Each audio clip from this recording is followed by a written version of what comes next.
Okay, today's talk, I would like to share with you some preliminary results of a project we're conducting on the typology of progressive and continuous aspect markers in Sinitic. It's still kind of like halfway work in progress, so there might be some parts which deserve further reflection, and I hope discussion with you today.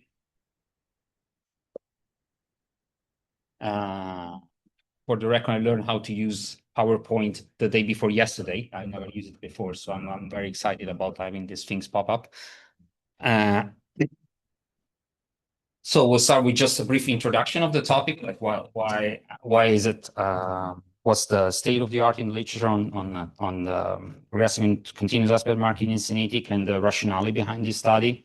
And then I will move to a quick presentation of the theoretical background, especially the definition of the spectral categories we are working on.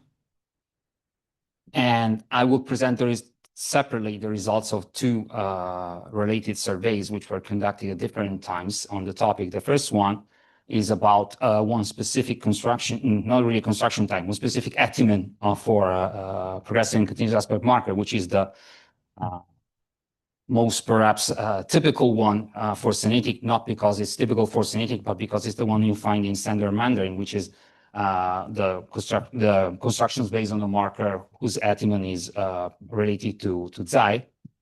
And the second one has a very different nature because it's focused on a genealogical subset of Sinitic, which is Yue dialects.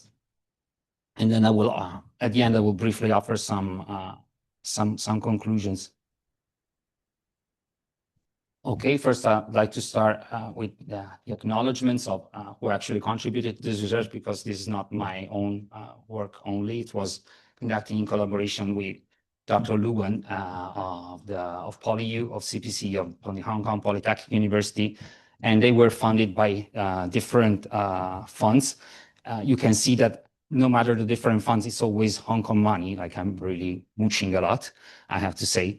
Unfortunately, Italy is bankrupt, so what can I do?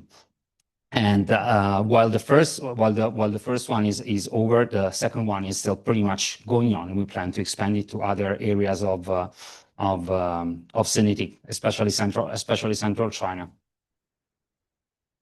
So very brief introduction. Aspect, I would say tense aspect, mood in general, mostly aspect and mood actually. And Sinitic has, among the many aspects of Sinitic grammar, has received a relatively high degree of scholarly attention. We have, for instance, a very early paper by Hilary Chapter on the general typology of aspect in some representative Sinitic varieties. And then we have lots of more specific studies on specific topics or sub-areas, like Chen, 2006, on the typology of sentence final progressive and durative aspect markers. So she focused on a specific syntactic slot for this spectral category. And more recently, a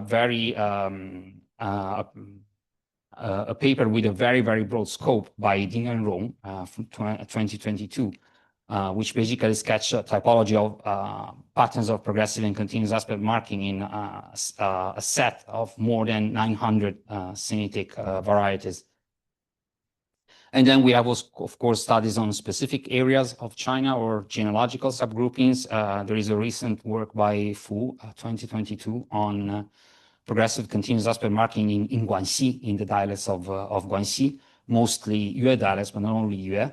And another quite recent paper by Lin, Liu, and Chen, 2021, on progressive and continuous aspect marking in Yue dialects. I know you might be wondering, why are you doing this? But they did it before. That's because they worked on a very small sample. It's about 9 varieties. So it's very interesting, but it has limited scope, let's say. There are not many comparative surveys of aspect in comprehensive and typological informed samples of Sinitic languages around. And even studies which are based on a broad sample, this Ding or Rong is very impressive. They have more than 900 data points, as I said before. But what they do is pretty much focus on descriptive typology, so giving you the range of what's available, the range of variation in terms of construction and ectima. They don't really engage too much in typological and or historical analysis. They are, of course, very, very useful and valuable papers, but we feel there is something more than still should be done on that. And this is really a major problem, especially in this type of typological research, is that the definition of progressive and continuous and their distinction is not always made explicit in the literature on aspect in Sinitic. Even here, when I refer to studies on progressive continuous aspect marking, very often these works do not actually make this distinction. I'm making it in English, but the original papers talk about like some generic spectral category, which somehow includes both. And the criteria which are adopted by different scholars to identify progressive and continuous aspect may differ. There are many inconsistencies, and it really makes it difficult to compare the results of the existing studies. So sometimes you really just have to go and see how the language works if you want to really understand, well, what's going on. Another problem is that progressive and continuous, as unfortunately many other aspects of Sinitic grammar, the whole conception of progressive and continuous is mostly based on standard Mandarin, on how things work in standard Mandarin, where the distinction is particularly clear, I would say. And that doesn't apply to all of Sinitic. In some varieties, the distinction is very fuzzy, and it's sometimes maybe not even really meaningful. I mean, they don't make a meaningful distinction between these two categories.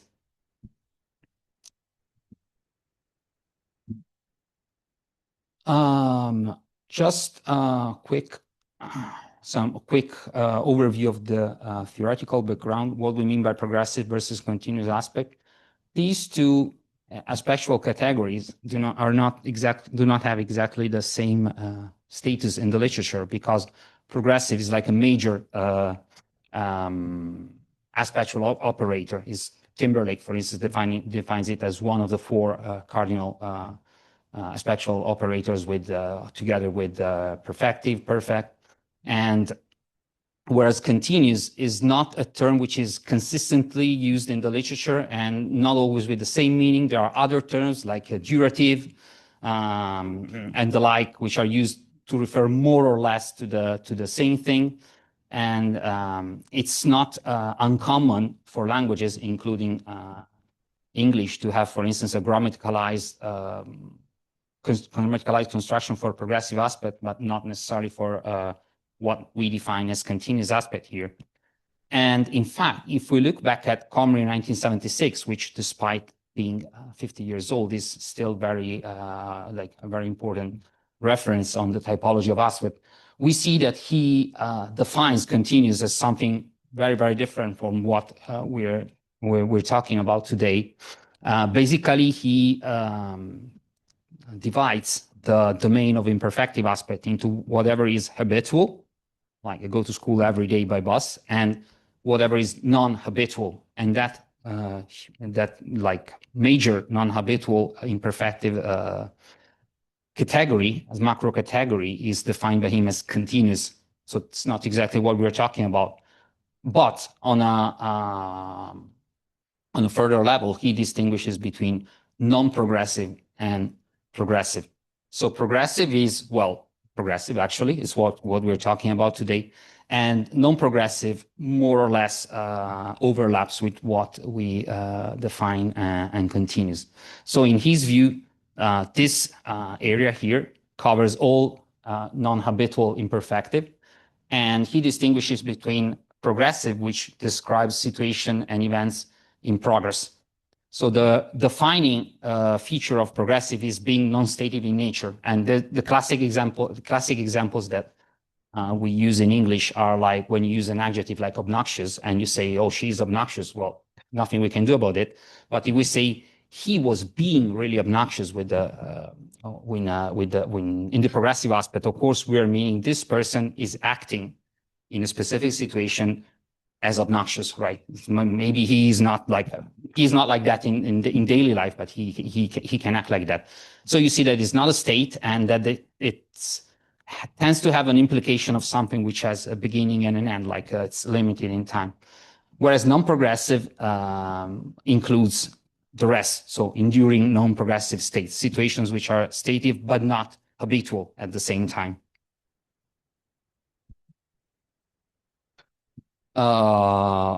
Meyer 2012 is our basis for the terminological distinction and definition of progressive and continuous.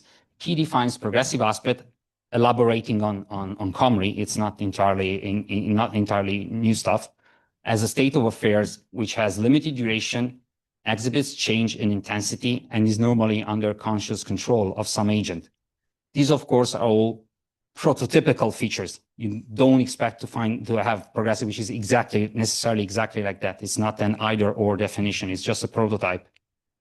Whereas continuous, what Comrie calls non-progressive, are states for which there is no limited duration, but there is continuity of the state, no change in intensity, and usually no conscious control. But again, usually is the key word because it doesn't mean not necessarily. So what he contrasts, and this is an example which comes again from Comrie in 1976. If you say the Sphinx stand by the Nile, that is prototypical continuous / non-progressive. I mean, this is just a fact. It's a state which has no limited duration, definitely, and no change in intensity and no conscious control. But if you say Mr. Smith is standing by the Nile, then you have the progressive version of that. It's something that is conscious and it's supposed to last for a limited period of time. So you see why like the same verb can be used for both aspectual categories in English. The difference being that English does not distinguish between habitual and non-habitual.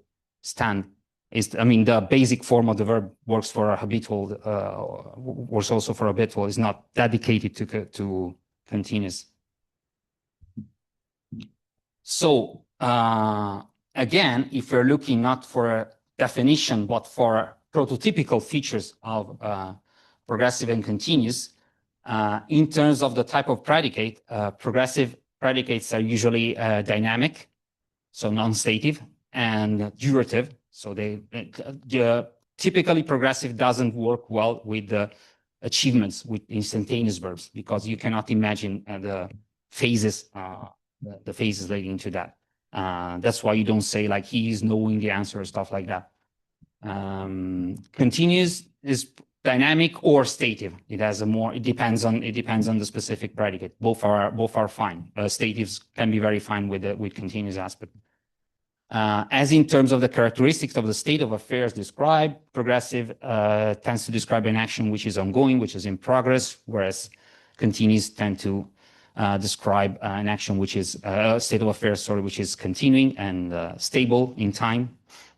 The duration, again, for progressive is something that is generally limited, transitory, or limited duration, whereas for continuous, something that is continued. And in terms of volitionality, progressive typically, but again, not necessarily, involves conscious control, whereas continuous involves conscious or not conscious, because of course state are involved too. That said, the distinction may not be so clear or not grammaticalized in all languages, including English in a sense. And it's very common, as Meyer points out, and as we're going to see in the Sinitic sample, the continuous aspect markers become progressive and the other way around. There is some like considerable degree of like change in both directions in these categories. They are very, very close. What happens in Sinitic?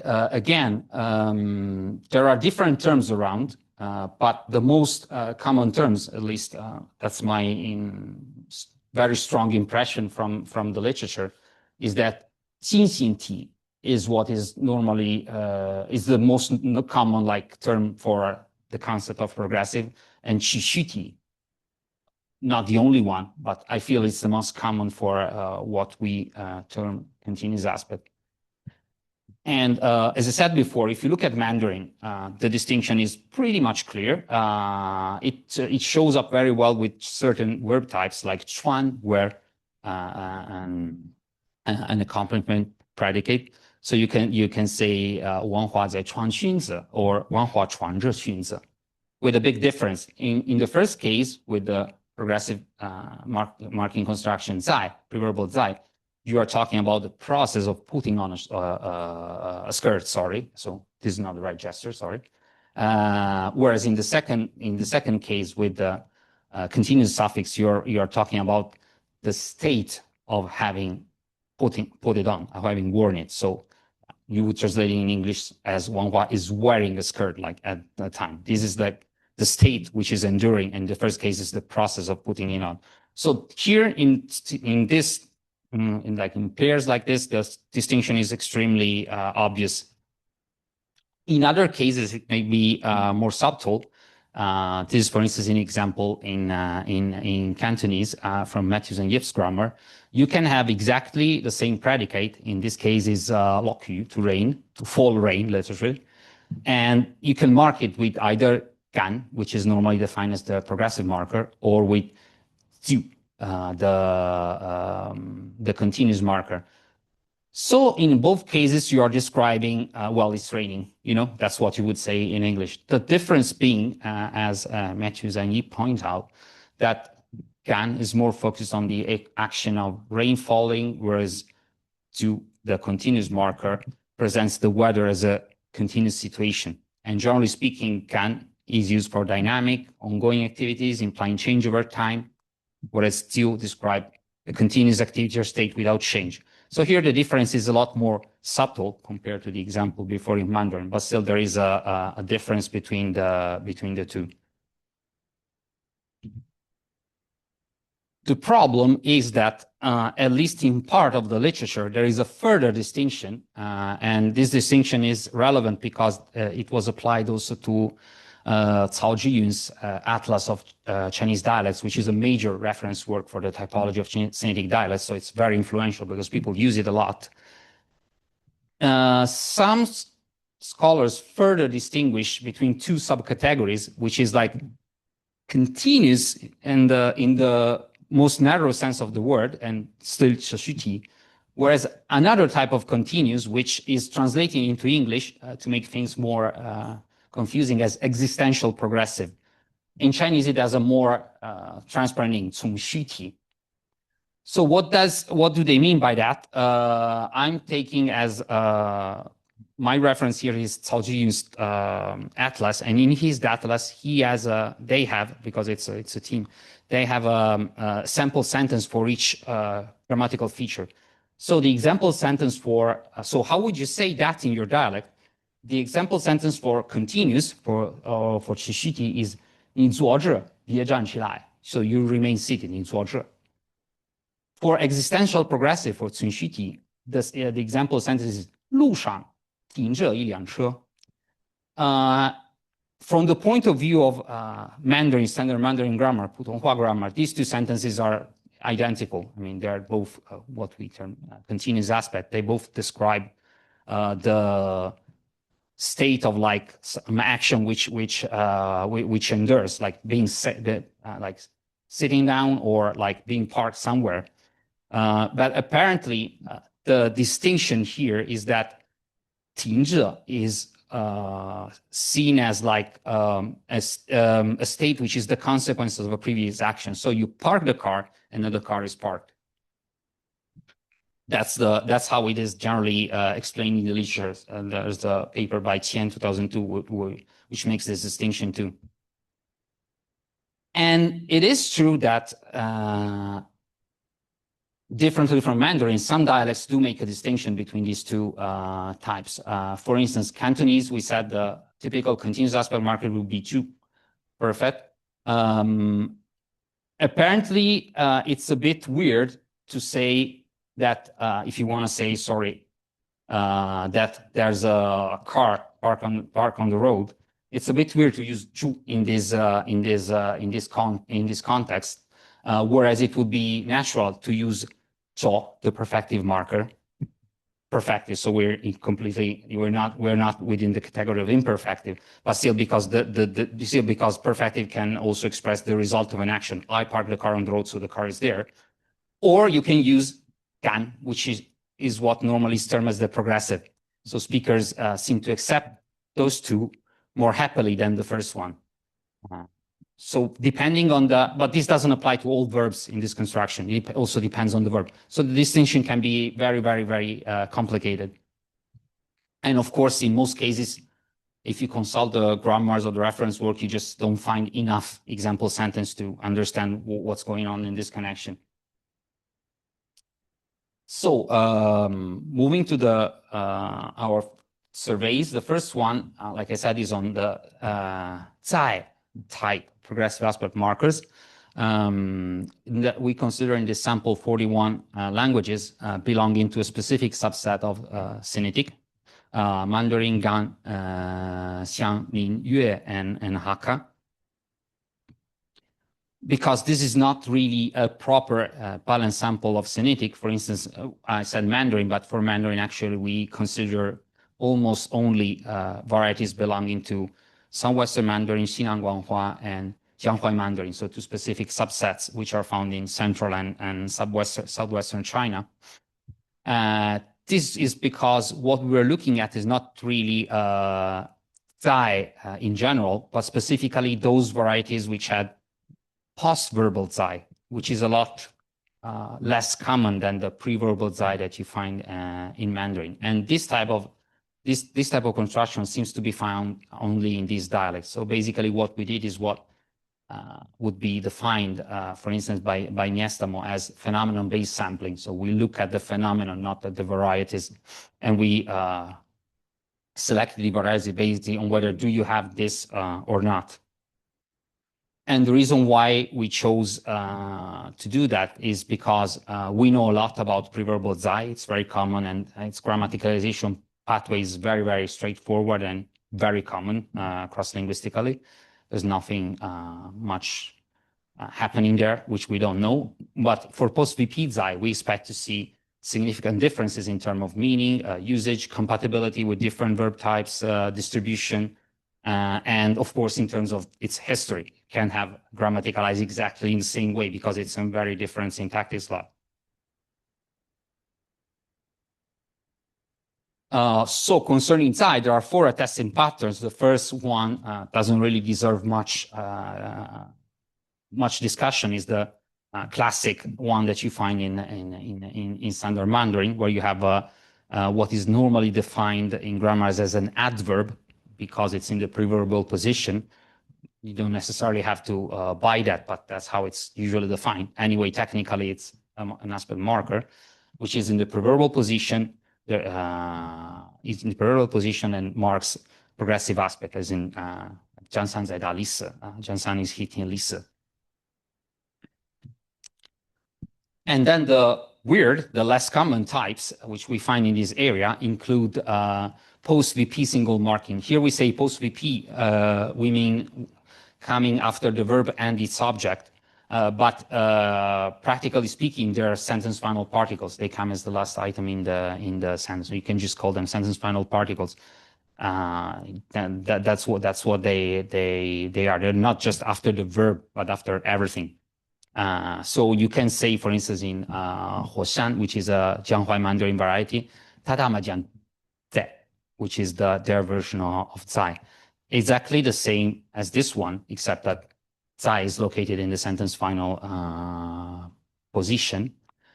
Then we have a very, very rare type, which we're gonna go back to that in the second part of this lecture, where Zai is used as a suffix, so before the object, like in this Cangwu, which is a Yue dialect example. You can say something like okay, I have no idea. I have to use the Mandarin transcription because there's no transcription in the original, but something like he 吃在饭, right?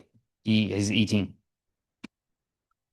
And then you have something which gets even weirder, which is preverbal and postverbal double marking. So you get the first pattern and the second pattern merged together. This is also relatively common, as we shall see. We shall see this is in Baokan, which is a Southwestern Mandarin variety, when you can have something like 现在还有谁在看电视在, where basically both Zais redundantly express progressive aspect, that the action is ongoing.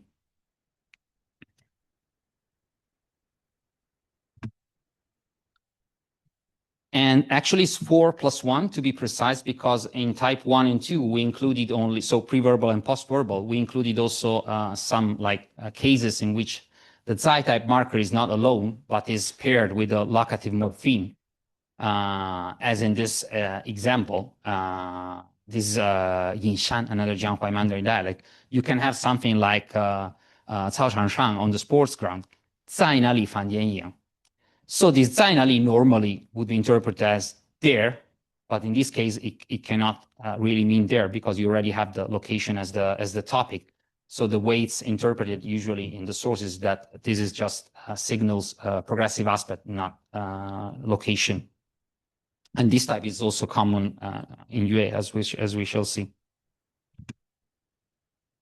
So what are the main results of this survey? The first one is that, of course, pre-verbal single marking with a Xi type exponent is by far the most common among these patterns in Sinitic.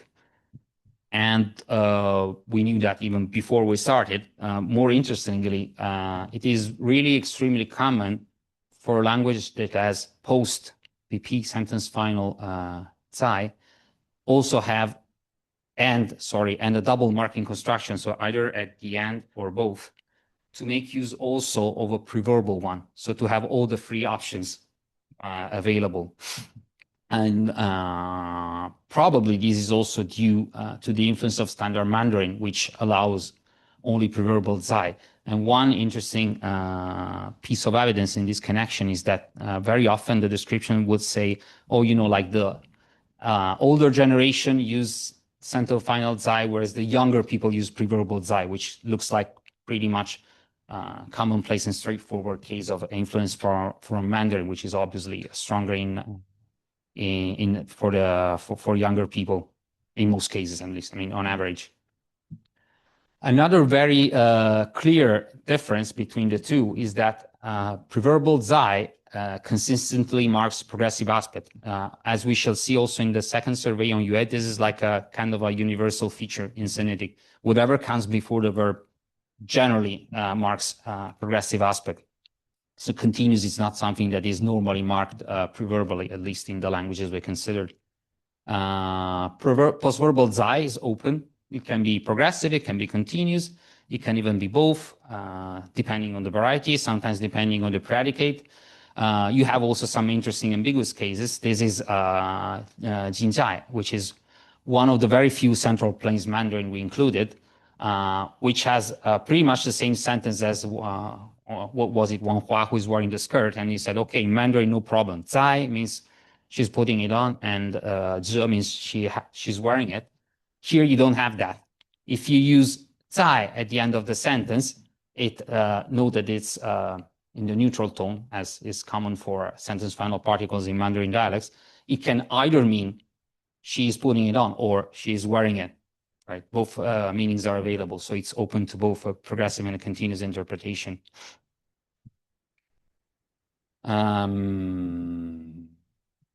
This is an example of Zai marking continuity. In this case, it's particularly interesting because the verb is predicate is gamao, to have a cold, so it's prototypical stated. And you can say something like ta gamao zai, wei gamao zai. I'm having a cold and he's having a cold too. So this is really continuous aspect based on the type of verb. And another very interesting feature is that while I'm kind of oversimplifying things here a bit, and I'm just saying, oh, these are aspect markers. The truth is that, as is common for Sinitic in general and beyond, even mainland Southeast Asian languages, as long as you have something in the sentence final position, there is some interference with mood. Typically, mood is involved. So what happens actually is that in especially many Jianghuai Mandarin dialects, but not only in Jianghuai Mandarin dialects, these sentence final Zai not only mark progressive or continuous aspect, but they tend to have they tend to assume other meanings which have to do with the stance of the speaker. Typically, typically, the most typical one is indicating somehow some sort of like, I wouldn't say disappointment, that's not the right word, but the speaker is saying this as if this is like a problem. This is a classic example. I think the example is much better than my awkward explanation. 他睡觉在说话小声一点. He's sleeping, so like just keep your voice down, right? So why is this relevant? Because it doesn't work with another type of predicate in the same dialect. You cannot say, oh, he's doing his homework and he just went to grab a glass of water. He was thirsty. That doesn't work. That's reportedly ungrammatical. Because especially from the point of view aspect, it makes sense, of course. He's doing this, he's doing that, no difference. But what's missing is the modal meaning. Here it clearly says there is a problem here. He's sleeping, like just forget about it. Here there is no connection between the two actions, so it doesn't work. So it's not you can't really say it's a pure aspect marker. As for the distribution, preverbal Zai-type markers, sometimes with also like this locative element, like here and there, consistently express progressive aspect. They are found in Mandarin, in Gan, in Xiang, and in Cangwu, in Yue in one Yue dialect. They are conspicuously absent from Min, but that's not really, that doesn't say much about like the grammaticalization pathway, because they anyway have a parallel construction based on a be at verb plus preposition. Basically, they have their own Zai. They just don't use that particular etymon, but they have exactly the same construction in the proverbal position and still progressive. And one clear tendency is that post-VP Zai-type markers can generally express continuous meaning. This is very, very, very, very common. While they're used to convey progressive is more constrained, is more limited in its distribution. It's mostly absent, for instance, from Southern Sinitic, and as we shall see, this is true also for Yue, which is like prototypical Southern Sinitic. So continuous is more like the default. And here, if you see the map, sorry, this picture is really blurry. Sorry, sorry for that. But the red, crimson, whatever marks on the map means languages which have the double marking construction. The green ones, they have just the post-VP construction. And this poor lonely boy here is the only dialect which has the suffix, which is Cangwu Yue dialect. So it's very, very, very, very far geographically from the rest. And the few yellow dots are those which have only preverbal Zai, which in principle doesn't make sense, because we said that we included in our sample only dialects which have post-verbal Zai. But the reason is that here we were focusing on progressive, not progressive and continuous. So when you see the yellow ones, it means, yes, they do have post-verbal Zai. It's just not used for progressive. It's used for continuous. So you can see basically that there is like some sort of like east-west distinction, or more northeast-northwest, where you can see that Southwestern Mandarin are more, if you want, conservative in using only the post-BP construction, and Jianghuai, more closer to the Northern Mandarin type, are towards the double marking or even just preverbal type. So it looks like they are under, could be because they're under heavier influence from Northern Mandarin. How did Zai grammaticalized? As we said, there is a likely, we believe there has been likely shift from postverbal type 2, double marking type 4, and preverbal single marking due to growing Putonghua influence. And the generalization is that dialect with double marking also have postverbal marking, single marking. And dialects which have postverbal verb marking, in most cases, not in all cases, but in most cases, have also preverbal marking. So this is the implication. And you find dialects, it's not rare, especially in the Jianghuai area, like this Hoshan dialect, which have the whole three of them. Like you get double, post-verbal,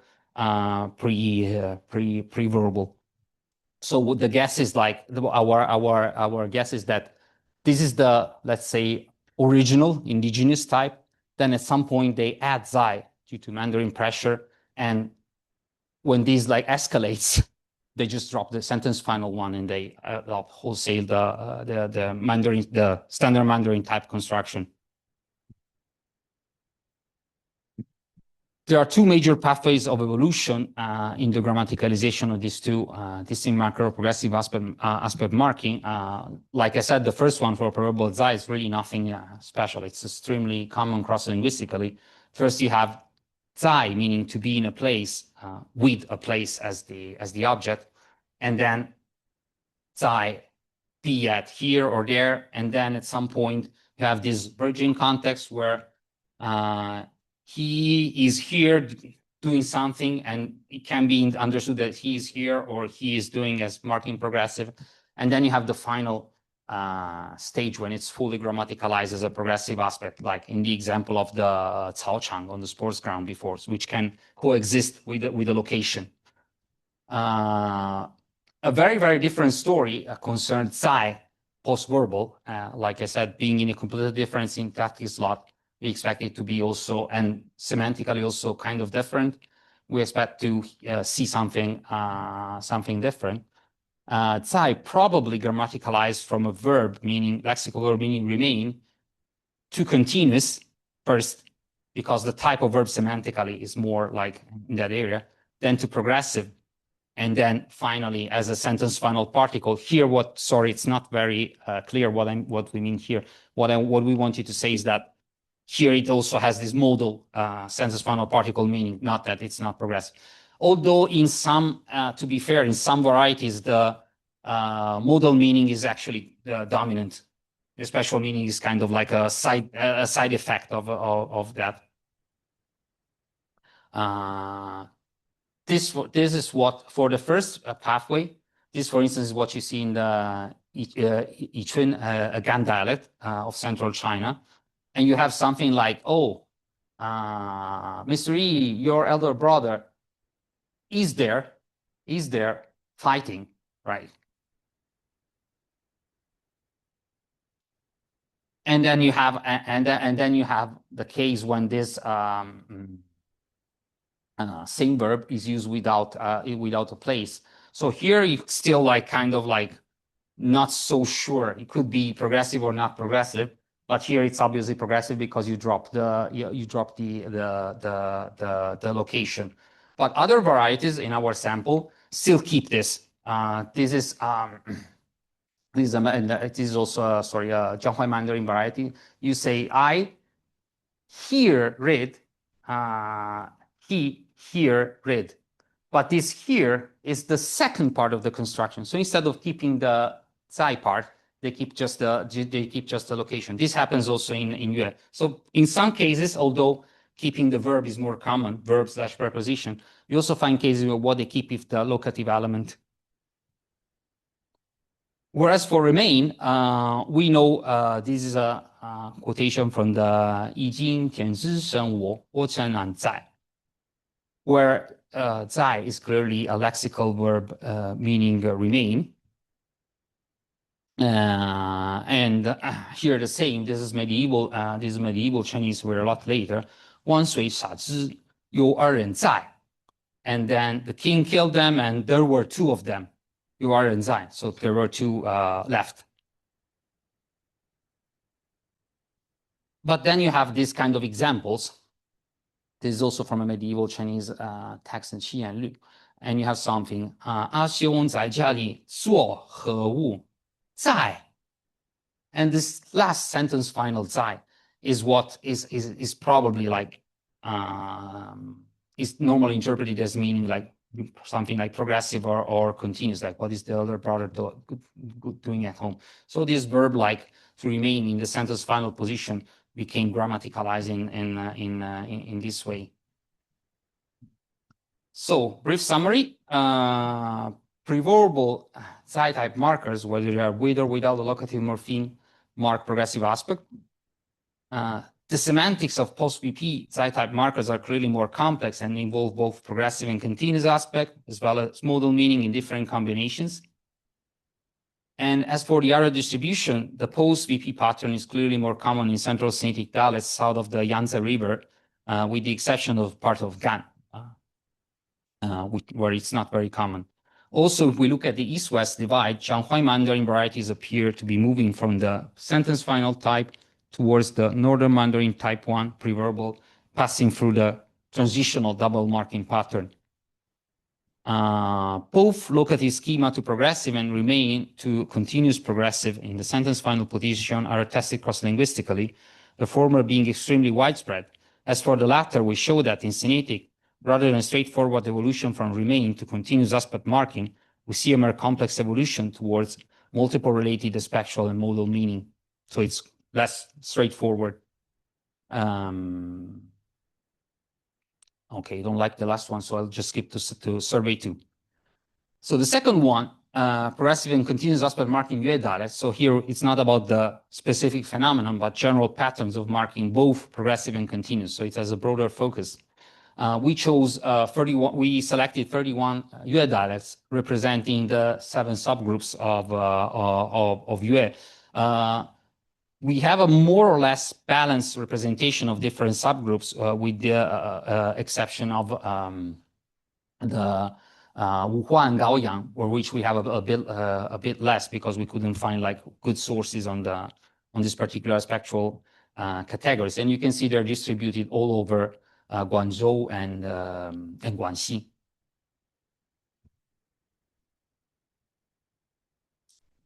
The parameters we consider the etymon, again, or the source concepts, let's say, for instance, like locative construction, or for each construction, word order, again, preverbal, suffixal, and post-VP, sentence final, and also identity versus differentiation of the marking patterns for progressive and continuous, because like I said, sometimes there is not really a very clear distinction between these two categories in terms of marking patterns. Okay, first one can be nothing else but Gan, which is probably the most really Yue typical characteristic progressive aspect marker. It's nearly universal in Yue. Strangely, you don't find it in Wuhua, at least not in our sample, but maybe it's there, but we just didn't stumble across it. Interesting, it's not found in Pinhua dialects. Why is it interesting? Because we know that especially for southern Pinhua, there is a whole debate of whether Pinhua is a legitimate subgroup of Sinitic, and some people will have it that no, like it's really just one other version of Yue, especially southern Pinhua is really like really Yue, so maybe it doesn't make sense to distinguish it. There are different opinions of that, but be it as may, we're talking about clearly a major branch of Sinitic which has very strong relationship with Yue, and it's spoken in close proximity with Yue. So if something characteristically Yue, you would expect, yeah, maybe sometimes we find it also there, but apparently no. We have like 8. We checked just 8 Pinhua dialects, not a lot, but there was nothing like Gan. It can be used for progressive only. It can be used for progressive and continuous, but apparently never for continuous only, which means that for Gan, continuous implies progressive. So progressive is the most common function. It's overwhelmingly suffixal, it's never preverbal. We found only one case where it's placed sentence final, so it's generally a suffix. The only case where we find the sentence final is the Qinzhou dialect, and which is where it is actually found both as a suffix and as a post-VP sentence final marker. And when it's a suffix, it's like classical progressive, nothing prototypical progressive. Whereas when it's used as a sentence final particle, it's more something like indicating the continuity of the situation. So it's leaning towards continuous aspect, not exactly the same thing, but it's like towards that end of the continuum. But it's just one example. Second place goes to Jiu, which is also very common. It's widespread, but it's, for instance, absent from Gaoyang and Wuhua, so it's not ubiquitous. It's not common in Pinhua either. You can find it, but it's not really common. And suffixal type marker can be used for continuous only or for progressive and continuous, but apparently never for progressive only. So we have exactly the opposite situation from Kan. Progressive here implies continuous. So continuous is the most basic and common meaning. But if this due is found post-verbally, post-VP, sorry, not post-verbally, or pre-verbally, which is possible, they express progressive meaning, not continuous. So it's, again, depending on the syntactic slot, you get different stories. There is a preverbal due type marker, only one example which we found, which is in the two varieties, actually not one of the Chongzuo dialect. So it's really a very extremely rare case where you can say something like that. 我住吃饭, go to饭, something like that, and it's progressive.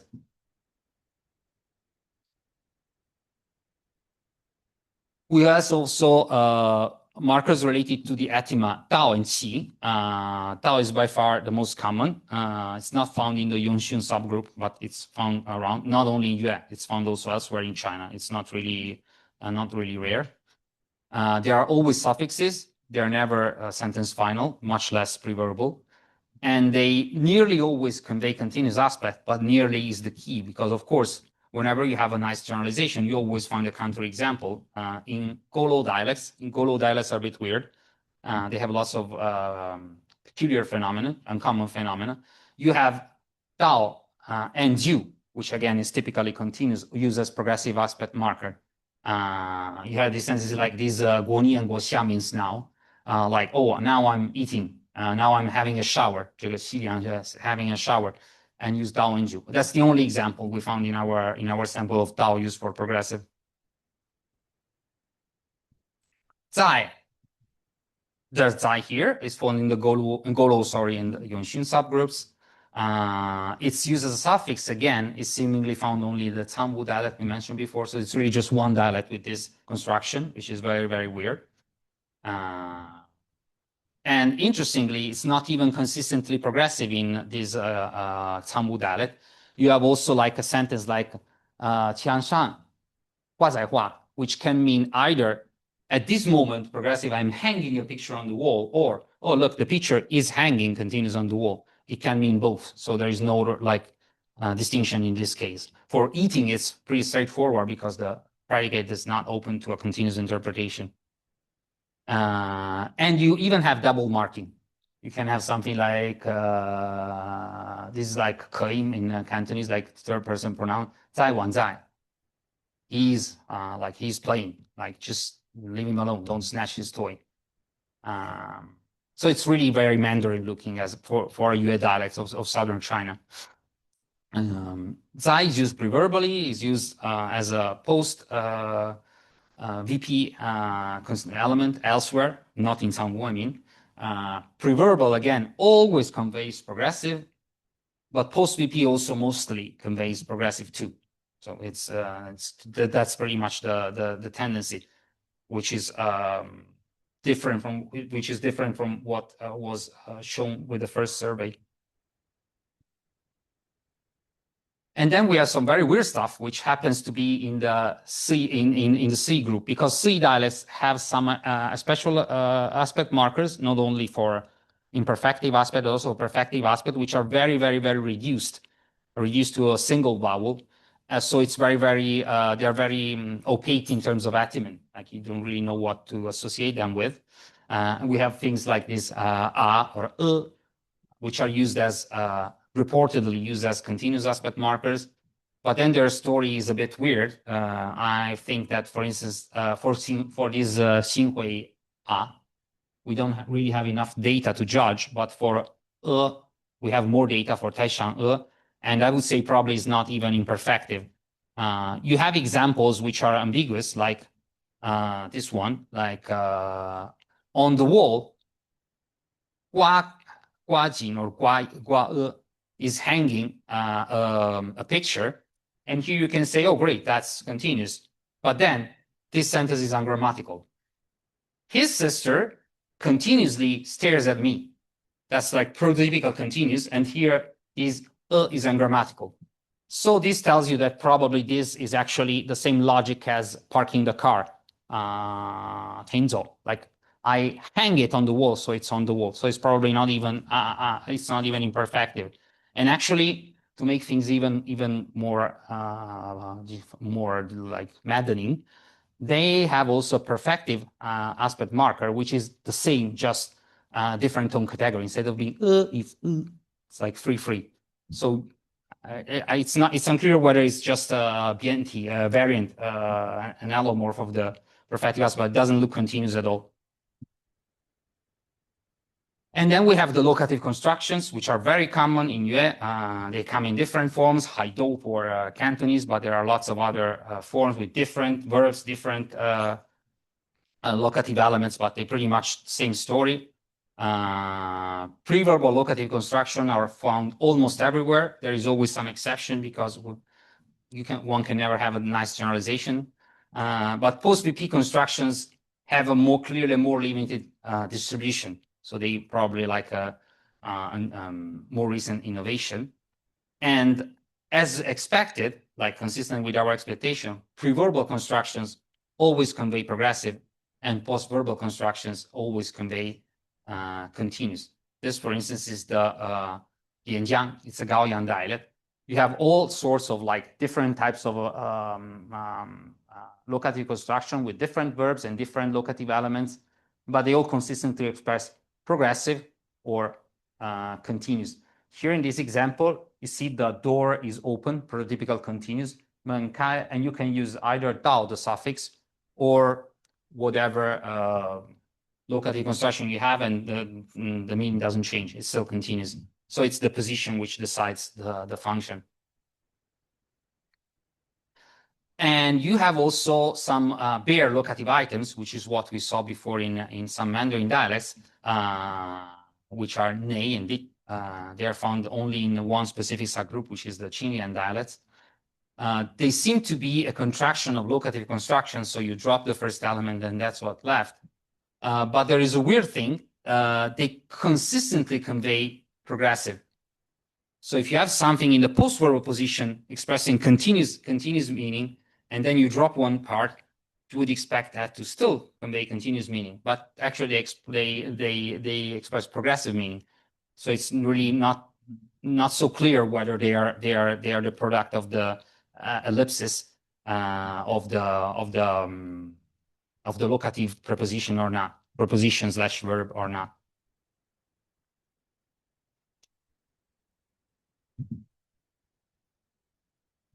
So as for the pathways of grammaticalization, the most typical UA marker of progressive continuous aspect, GAN and its cognates, they have a this story has been told already. It's very straightforward. It probably derives from a verb, a steady verb adjective, meaning be tight, and then turn into a resultative element, and then continuous, and then progressive. So there is this continuous stage, which explains why in some of our dialect it does express continuous aspect. And we imagine, like if we look, for instance, at the Kaitin dialect, we have examples like this one, he or she, angan tao, which can mean either she's holding his or her head tight, so resultative, or she's holding his or her head.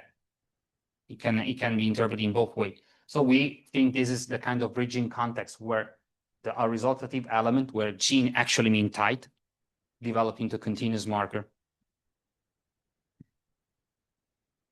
And this in this connection, this Tsambu suffix zai, which we said is really like a unique Tsambu feature, is probably a case of matter borrowing. Like they just had this GAN construction and they borrowed the Mandarin aspect marker for the same category, but with a UA construction. As for Ziu, we know that one of its earliest meanings was to stop or to stay. This is an example from Western Han Dynasty text. 户目不幸，后代的名，从住者后，为的相从。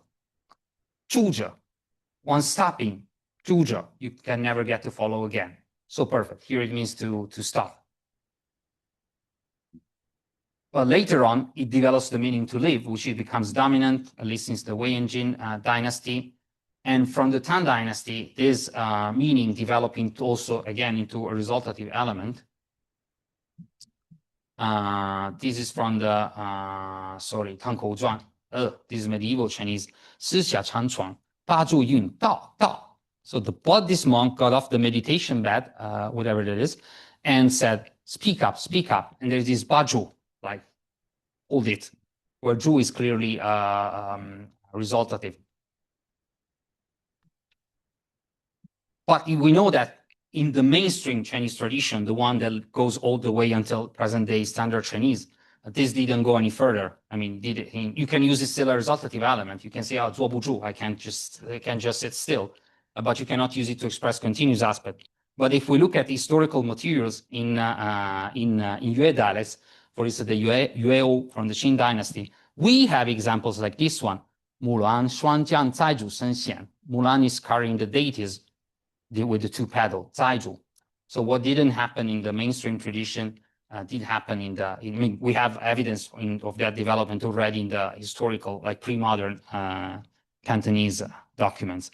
And this is really a very, very classic pathway of evolution from the spatial domain, like to be steady in one place, to the temporal domain, the continuation of a state with time passing by.